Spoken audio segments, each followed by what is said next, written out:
அரசியலுக்கு சூரியன் வலுவாக இருக்க வேண்டும். இவருடைய ஜாதகத்தை பொறுத்தமட்டிலும் சூரியன் செவ்வாயினுடைய வீட்டில் 10ஆம் வீட்டில் பதவி ஸ்தானத்தில் முதலமைச்சர் நாற்காலில் அமர்வதற்கு சில விஷயங்கள் தடைகள்னு சொல்றதை விட சிந்திப்பாங்க.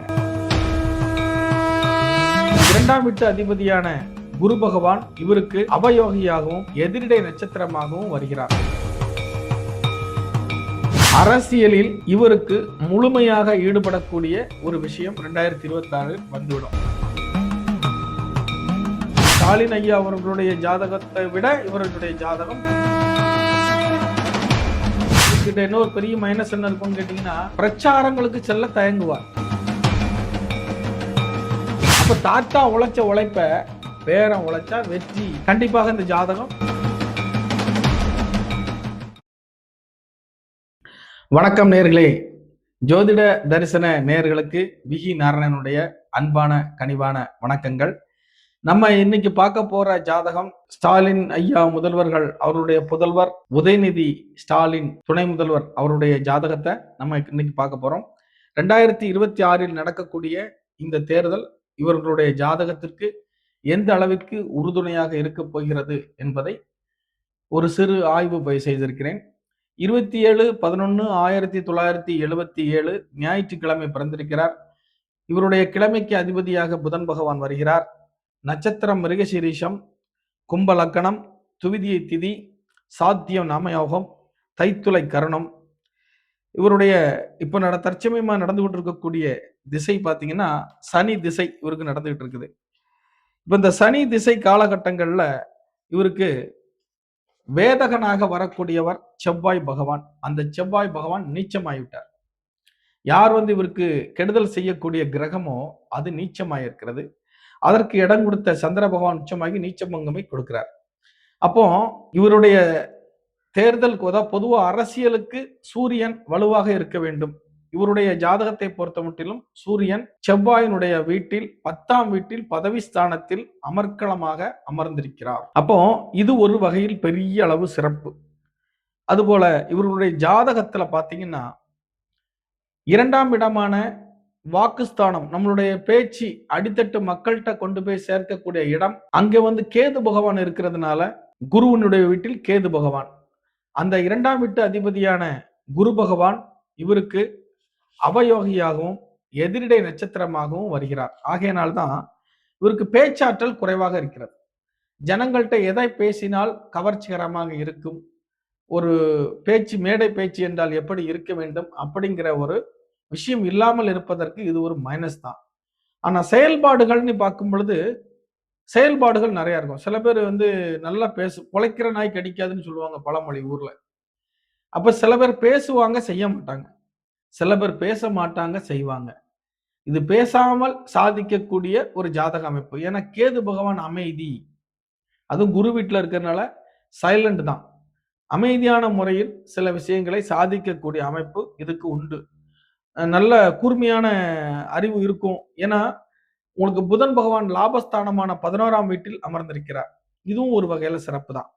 சுக்கிரன் ஆட்சி பெற்றிருக்கிறார், ஆனால் அவயோகியாக வருகிறார். ஒரு சிறப்பாக இருந்தாலும் சுக்கிரன் என்கின்ற பாவம் சில நேரங்களில் இவருக்கு இடைஞ்சலை கொடுக்கக்கூடியதாக இருக்கும். சரி, நேர விஷயத்துக்கு வருவோம்.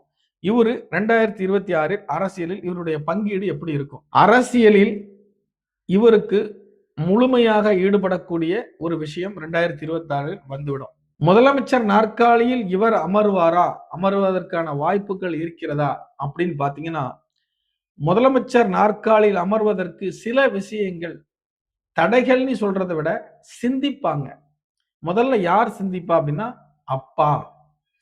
ஏன்னா சுக்கிரன் 9க்குரியவனாக வருகிறார். அந்த 9க்குரியவனாக இருக்கக்கூடிய இடத்தில் அவர் ஆட்சி பெற்று அமர்கிறார்.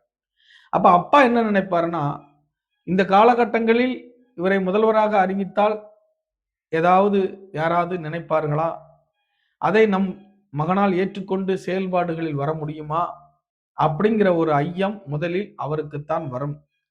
பிறகு அத்தைக்கும் வரும். அம்மாவுக்கு பையனுக்கு செஞ்சிடணுங்கிற எண்ணம் இருக்கும். ஆனா அவங்களுக்கும் ஒரு உள் தயக்கம் இருக்கும்.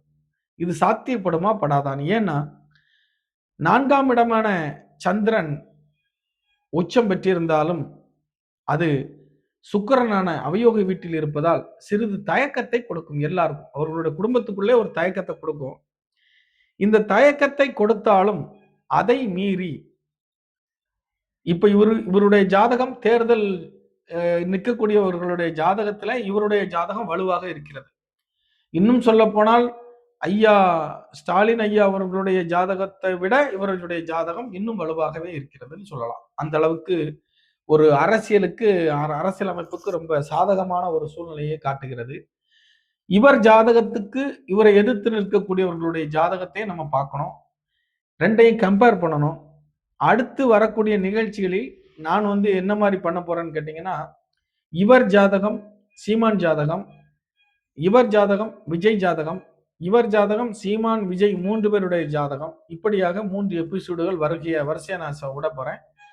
உங்களுடைய தலையாய ஆதரவு வேணும். சப்ஸ்கிரைப் பண்ணுங்க. ஏன்னா நீங்க கொடுக்கக்கூடிய ஆதரவுல தான் அடுத்தடுத்து நான் கொடுக்கக்கூடிய வீடியோஸ் உங்களுக்கு அடையும். இந்த 3 விதமான கட்டங்கள் நகர்வுகள்ல யாருடைய ஜாதகம் வலிமையாக இருக்கிறது, வரக்கூடிய 2026 யாருக்கு வலிமையான ஆதரவை தரப்போகிறது என்பது தெளிவாக மக்களுக்கு எடுத்து கூற முடியும். இப்ப பார்த்த ஜாதகங்களில் இவருடைய ஜாதகம் வலுவாகவே இருக்கிறது. இன்னும் இவர் ஜாதகத்தையும் மற்றவர்களுடைய ஜாதகத்தையும் கம்பேர் பண்ணும்போது போட்டி என்றாலே அது 6ஆம் இடம் தான்.